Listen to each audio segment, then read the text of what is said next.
Hello students. तो आज की जो समाचार पत्र की एक प्रमुख खबर है देख लेते हैं। अधीनस्थ सेवा चयन आयोग की परीक्षाओं की होगी एक और जांच। आयोग के अध्यक्ष ने आज बुलाई बोर्ड बैठक, जांच पर हो सकता है फैसला। यानी कि आज बैठक होनी है। पेपर लीक विवादों से घिरे अधीनस्थ चयन आयोग की परीक्षाओं की एक और जाँच शुरू होने वाली है। मंगलवार को GS मर्तोलिया की अध्यक्षता में बोर्ड बैठक पर इस पर मुहर लग सकती है।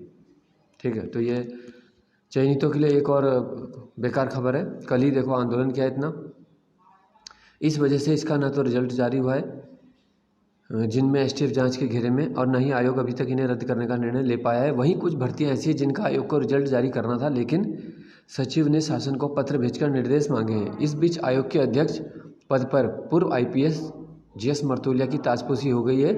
नए अध्यक्ष आयोग की गिरी हुई साख को ठीक करने में जुट गए हैं। ठीक है, तो गिरी हुई साख को ठीक करने का मतलब ये नहीं है कि आप उन सभी चयनित छात्रों के बारे में कुछ न सोचें। कल भी आंदोलन मतलब जो रैली निकाली गई, देखो CM आवास कूच की, तो काफ़ी उसमें समय लगा है और सड़कों पर भटके बेरोजगार।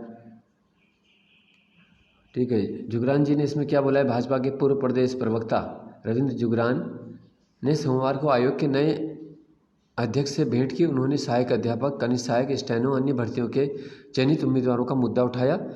आज आयोग के अध्यक्ष गणेश मर्तोलिया ने जुगरान को आश्वस्त किया कि आयोग का स्टैंड यथावत है। सभी तरह की जांच करने के बाद ही पूर्व की भर्तियों से ज्वाइनिंग पर कोई निर्णय लिया जाएगा।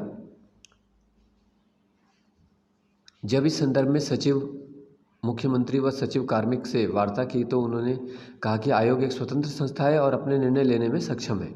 ठीक है, यानी आयोग अपने आप ही कोई भी प्रकार के निर्णय लेने के लिए पूरी तरह स्वतंत्र होता है और सक्षम है। ठीक है, तो आयोग ने यहाँ पे साफ साफ कर दिया कि ये जांच होने की संभावना है। आज की बैठक में क्लियर हो जाएगा। अगर ये जांच के लिए जाती हैं भर्तियाँ तो समझ लो कि लंबे समय तक लटक सकती हैं, और जिन भी ये 7-8 भर्तियों के लिए जांच के लिए जाएंगी और इनमें से कुछ में भी आ जाता है तो फिर ये पहले से ही संदेह के उस पर तो आयोग ने बोला ही है कि निरस्त कीजिए। फिर उनके पास कुछ वो भी हो जाएगा कि अभी तो ये भर्ती हम करवा ही नहीं सकते, और वो UKPSC को फिर जैसी उम्मीद है कि उनको भेजी जाएगी। ठीक है, और UKPSC का देखो 2023 तक का कैलेंडर फुल हो चुका है। अगर ये भर्तियाँ होती भी हैं तो 24 में होगी, फिर 25 में टाइपिंग, 26 में फिर आप इंतज़ार करोगे फाइनल रिजल्ट, DV वगैरह जो भी है। तो अब ये कैसी लड़ाई बन रही है, तो आप सोच सकते हो कि अगर अभी भी आप इसके सपोर्ट में नहीं करते हो, इसका एक ही इलाज है। अगर समस्त चयनित छात्र एक हो जाएं और एकजुटता, बोलते हैं ना कि यूनिटी में बहुत स्ट्रेंथ होती है, लेकिन अकेला चना भाड़ नहीं फोड़ सकता। ठीक है, तो अगर एकता है तो उसमें कुछ भी संभव है। तो सभी चयनित जो हैं वो कम से कम एक जैसी ही बात करें, क्योंकि हो सकता है कि आपस में बहुत सारे चयनितों में मतभेद हों, लेकिन एक बात उनकी सबकी कॉमन है कि उन सबको नियुक्ति चाहिए। ठीक है, सबके विभाग, पद, ये सब चीज़ें है ना, वो सब अलग हो सकता है, पोस्ट अलग हो सकती है ग्रेड पे, लेकिन सब एक चीज़ तो उनके कॉमन है। जब बोलते हैं ना एक साझा हित होता है, तो उन सबको एक समूह, एक संगठन में आना चाहिए। ठीक है, जिस तरह कल देखो रैली निकली है, LT स्टेनो की मदद से ही कनिष्ठ सहायक वाले भी वहाँ पे एक तरीके से तभी रैली का कुछ वो दिखा है। वरना क्या है कि कनिष्ठ सहायक वाले बहुत कम गए थे, और अभी भी देखो कनिष्ठ सहायक वाले सड़क पर नहीं उतर रहे हैं, तो इसका मतलब उन्हें इस भर्ती की ज़रूरत है ही नहीं। ठीक है, जो अभी भी नहीं आ रहा है ना, कल भी 70-80 आ पाए, 10-15 बाद में आए होंगे जब रैली हो चुकी थी शुरू। रैली शुरू होने तक केवल 70 के लगभग बच्चों के ही नाम उसमें 70-75 के ही लिखे गए। ठीक है, तो आप देख सकते हो कि अभी इस तरह से अगर आप रहोगे तो फिर आप उस भर्ती की बात कैसे तरीके से कर रहे हो। आप बार बार कैसे पूछ रहे हो कि भाई इसमें कुछ हुआ क्या, कुछ क्या होगा उसमें, है ना। ये आप देख ही रहे हो कि कुछ क्या हो रहा है। कुछ करना पड़ता है तो उसमें बाहर निकलना पड़ता है। हम भी अपना कोचिंग यहाँ पे एक दिन छुट्टी करके वहाँ पे गए हैं। ठीक है, अपना टाइम लगता है, किराया लगता है, 4 घंटे पैदल मार्च किया, उसमें चिल्लाए भी सब। आज जितने भी गणेश सहायक वाले वहाँ गए थे, LT वाले गए थे, उन सबके गलों में भी दर्द हो रहा होगा। ऊपर से ये खबर भी आ चुकी है, तो ये अब दिमाग में भी है ना, अभी सब जगह ही दर्द हो रहा होगा उनके। लेकिन करें क्या अब, तो इसलिए एकजुटता रहेगी तो कुछ बात हो भी सकती है। किसी के समक्ष जब हम अपनी बात रखते हैं तो एकजुट व्यक्ति की बात सुनी जाती है। ठीक है, अभी 10 लोग कुछ बोल रहे हैं, 5 कह रहे हैं कुछ, तो सब फिर मिक्स हो जाएगा। तो इसलिए सभी चयनित एक साथ एकत्रित हों, एक बात रखें केवल नियुक्ति की, और शीघ्र से शीघ्र इसका निस्तारण किया जाए, क्योंकि इसमें अभ्यर्थी का रोल क्या है। देखो, जिस वजह से भर्तियां जांच की तरफ जा रही हैं उसमें भी कोई अभ्यर्थी का रोल नहीं है, ठीक है।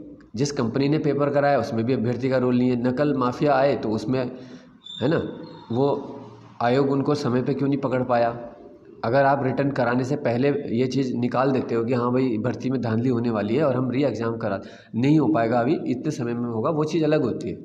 लेकिन जब सब कुछ प्रक्रिया हो जाती है, कनिष्ठ सहायक में तो टाइपिंग तक हो चुकी है, बच्चों ने रिटर्न के बाद टाइपिंग का इंतज़ार किया। अब टाइपिंग को भी 6 महीने होने वाले हैं, और उसके बाद ये प्रक्रिया यहाँ पर पहुँच रही है कि अब ये करेंगे, अब वो करेंगे, है ना। तो सरकार खुद ही एक आंदोलन के लिए, आयोग खुद ही एक आंदोलन के लिए बच्चों को मजबूर करता है कि वो सड़कों पे आएँ, ठीक है। किसी को शौक़ नहीं होता, देखो किसी का ऐसे, ये हमारी उत्तराखंड की संस्कृति नहीं है कि हम किसी का पुतला दहन करें, किसी के लिए नारे लगाएं, है ना, और अपना काम धाम छोड़ के वो भी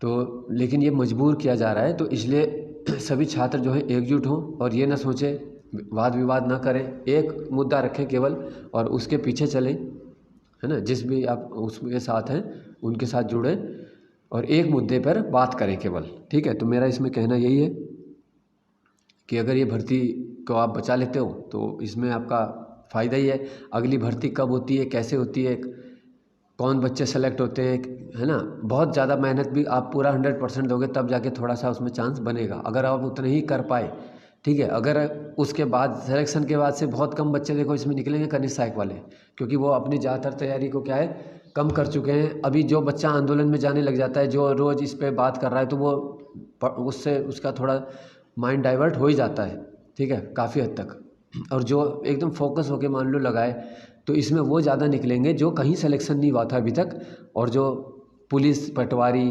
फॉरेस्ट गार्ड के लिए लगे पड़े थे, कोई भी री एग्ज़ाम होगा उसमें ही उनके चांसेस ज़्यादा बनेंगे, ठीक है। ये पिछले 6 महीने 1 साल का समय जो परीक्षाओं के बाद का हो चुका है, 31 अक्टूबर को कनिष्ठ सहायक को 1 साल हो रहा है, ठीक है। इस समय तक तो ज्वाइनिंग हो जाना चाहिए था। पेपर देने के बाद, टाइपिंग के बाद बच्चों ने यही सोचा था कि दिवाली जो है वो सरकारी पैसे से ही मनाई जाएगी, ऐसा लग रहा है। लेकिन दिवाली आते आते जो खबरें आ रही हैं देखो मनुष्यत वाली, तो ऐसा यहाँ पे सरकार ने माहौल बना दिया है कि व्यक्ति त्यौहार भी कैसे मनाएगा। बेरोजगार के लिए कोई त्यौहार नहीं होता, देखो जिसके जेब खाली होती है उसके लिए क्या त्यौहार है, वो सब एक जैसा ही है उसके लिए, तो है ना, हर दिन एक जैसा है। तो इसलिए कहा जा रहा है बार बार कि कुछ करना है तो बाहर निकलो, जब बुलाया जाता है तो आओ। थोड़ा सा आपको कष्ट होगा, अभी आप फॉर्म भी तो भरते ही हो ना, अभी आप मोबाइल का रिचार्ज भी कराते हो, ठीक है। कई जगह पैसे भी वेस्ट कर देते हो। अपनी पैंट खरीद लिया आपने, मान लो 1000 रुपये की, तो वो 600 की खरीद लेना तब तक, है ना, 600 की है तो 400 की ले लेना भाई, 100-200 रुपये किराए के करके आओ, यही तो लगना था आपका। क्या है, कम से कम ऋषिकेश, हरिद्वार और देहरादून के तो आते सारे, वो भी नहीं थे, ठीक है। जबकि कुछ बल्कि दूर से भी पहुँचे, है ना। पौड़ी से वो हैं, देखो उमेश हैं, वो हमेशा पहुंचते हैं पौड़ी से, जबकि कोटद्वार की तरफ से इतनी दूर से व्यक्ति आ रहा है। ऋषिकेश से लड़कियां आई थी, सबसे आगे बैनर उन्होंने पकड़ा था। तो यार फिर अभी खाली फेसबुक इसमें पूछते रहोगे क्या कि भर्ती का क्या हो रहा है ना, खबर ही लेते रहो, हो कुछ नहीं रहा है, ठीक है। कोई तुम्हें ऐसी खबर दे देगा तो तुम्हें लग रहा है ये भ्रम है, खुद जाके जाना पड़ता है। जब आप वहाँ पे देखते हो तो आपको पता चलता है कि कैसे होता है 4 घंटे धूप में चलना, गले से फाड़ के चिल्लाना, ठीक है, किसी चीज़ का सामना करना। तो इसलिए बाहर निकलो, अपने हक की बात करो। कोई अगर तुम सही हो, अगर किसी को शक है भाई कि मेरा एग्ज़ाम तो फर्जीवाड़े से निकला है, उसके लिए तो हम क्या बोलें, वो तो खुद ही पीछे हट जाएगा। लेकिन इसमें तो हमें जो भी मिले हैं, जिन्हें भी हम जानते हैं, वो मेहनती वाले सारे ही हैं, ठीक है ना। कनिष्ठ सहायक में आपको कौन से स्टूडेंट पे शक है, कोई इसमें ऐसा प्रकार का तो है नहीं। तो इसको करो जल्दी से जल्दी प्रक्रिया, बस अभी इतना ही कहना था, ठीक है। आगे की बात आपसे की जाएगी जल्दी। धन्यवाद।